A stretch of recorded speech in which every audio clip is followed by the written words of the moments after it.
What do you think I should say? This is. I mean, I don't want to ruin your image, bro. Nah, you're not. I mean, you're not. Clean your image. You just gotta ruin the rap. Nah, just do you.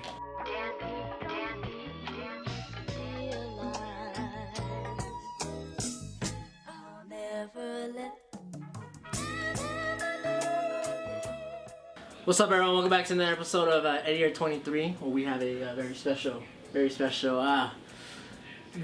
man. I don't know if you ever heard our songs to our videos, but this is the instrumentals to his song. Mr. Qualmes is in the building today. Mr. Qualmes, we're in his residence. Hola. So pretty much we're gonna do. It's gonna be kind of parts. It's gonna be segmented into different kind of videos of. Honestly, one of the biggest collections of shoes and like Supreme clothes overall I've ever seen in my life. It's gonna be a really cool few couple weeks that we're gonna be coming up with new kind of stuff for you guys. All right, so shit, I'm playing. I got black out sometimes. Damn, bro, you already told me. Hold on. Hold on. All right.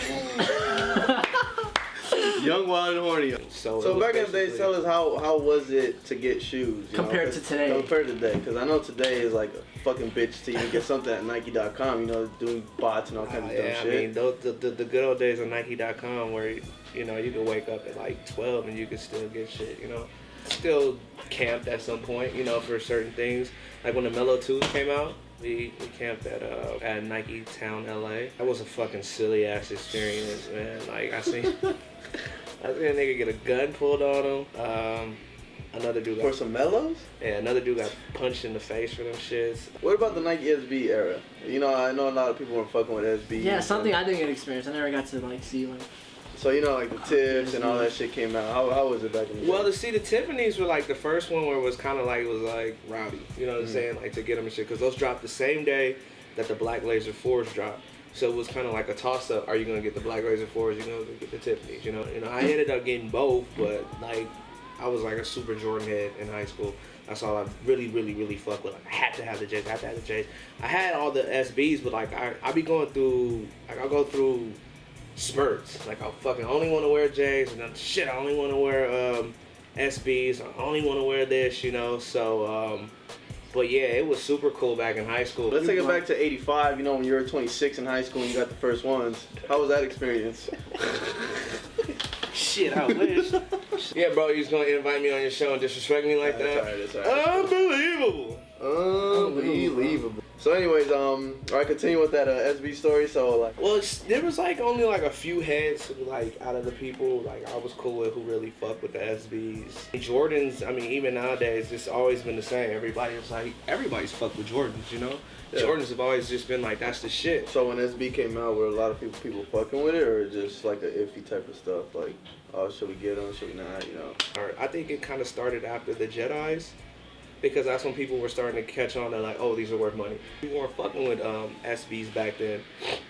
But you know, as shit like gradually increased, you know, it's like everything. It's like, okay, now I can make a buck off this. And it's not so much, oh, it's only $50. It's damn, you know, a shoe I'm spending $100 on, I'm gonna rack in $400 or $500 for, you know. So like, what was the most expensive shoe you ever owned? Man, I got cheese for those Miami Night Lows. LeBron's, the 8s, the thing I used to mess with, she got them for me, and then it just got to the point, I was like, why the fuck I even got these shoes? I wore them, I think I wore them to South by Southwest, and I wore them in a video. I sold those shits used for $1,600. I sold a pair of South Beach 8s used for like a rack.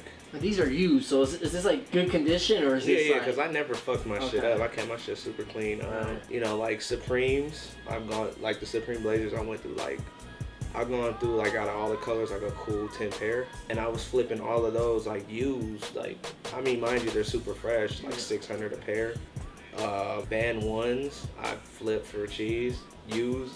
I had a pair that it was funny because I ended up going to an after hour spot one night, and to get in I had to hop over the gate, and I hopped over the gate like, and when I came down I had a fat ass scuff on them. But the thing about them is like when you clean them the right way, it kind of just looks like the leather was folded, but it was a big ass scratch. You know, God didn't give a fuck. He still gave me $550 for them.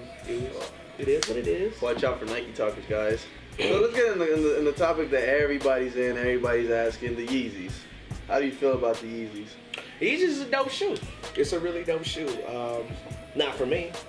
You know, I'm a chubby guy. I can't fucking wear big ass tugboat boots. They're just a little too big. And my jeans, that shit just doesn't look right. But for the few who can pull the fit off, they're dope. So what do you think about that shoe and the hype behind it? Like, you think that it's worth that much for the resale price? Nah, no fucking shoe is worth that much. That's like a fucking Honda right there. You know, people don't really put that into perspective, but the whole thing behind it is, it's what these people are willing to pay. Nike isn't the one who are justifying or making these resale prices what they are. It's the people. When somebody cops the shoe and they try to flip it for $2,500, all you have to say is fuck you. I'm not paying that. But long as there's somebody there who's gonna pay that, that's just what it is. And there's always gonna be somebody, you know, if that's something that's worth that to them, they're gonna pay it. You know, a shoe and the value is all what you're willing to pay. There's people who are willing to pay, you know, tens and thousands of dollars of shoes just because that's what they mean to them, you know? That's why I never knock somebody on what they pay for shoes. It's just like, yo, that's what it means to you. It's just like, you know, motherfuckers who pay for pussy, it definitely means to you, you know? Just what it's worth to you, you know? But the shoes dope. Red Octobers, what about those? It's a clean shoe. Those are actually the only ones I was kind of like, yo, I think I might want these. Nah, but my whole thing about that shoe is it's just like... So what do you think Kanye's gonna do with Adidas? Who knows? You think it'll be the same, or you think like since he left Nike, it's gonna be like a? I personally, I have high expectations on Kanye. You know what though? Honestly. But I was arguing with one of my friends about this, and he was telling me that he's not gonna have the same help or the same like concepts. Well, the shit is concepts, just not gonna have the same molds. He's not gonna have the same. You know, Nike, as much as people bitch and complain about all that stuff, they have classic molds over there. You know, from midsoles to toe boxes to all that shit, and that's one thing he's gonna lose. I understand his whole end about him not getting the proper amount of money or whatever for his work and all that, but you know, it's just Nike is, I'm not saying Adidas isn't a staple, but just Nike's name and what Nike holds, that's the top dog of footwear. No matter what anybody says, there's no argument, that's the top dog of footwear. And the whole thing that comes into it, you know, what was the last pair of Adidas that you were like, oh shit, but the I thing, gotta have these shits. The thing Jeremy that has me like thinking is not Jeremy Scott. The thing that has me thinking. The Scots is dope, but like overall the shoe is just like, it's not a shoe that I can, you know, a majority of people can constantly wear just cool. You know what I'm saying? Like that's why the Jordan 1 is such a crazy shoe to me. That from the court to streetwear to fashion, like the shoe is just a staple in every area. True. And like that's the type of shit I like. I like shit there that The on court, off court, you know what I'm saying? Like LeBron's, mind you, yo, the designs are dope, but they're just too fucking big. Like you can't really get super fits off. Well, you can, because you know, I know niggas can do their shit, but to me it's just not a shoe I can just pick up, throw on, whoop, I'm out the house. Yeah. You know what I'm saying? Like ones is whoop, you're like, gone. Match with everything, look good with everything, look clean with everything. You can be in some bummy shits and you got those shits. They look fresh, beat, brand new, fresh. It's just like, yo, they look dope, you know?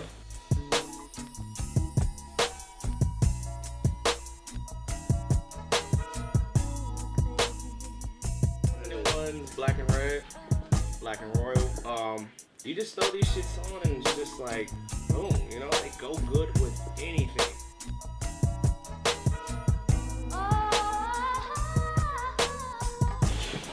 All right.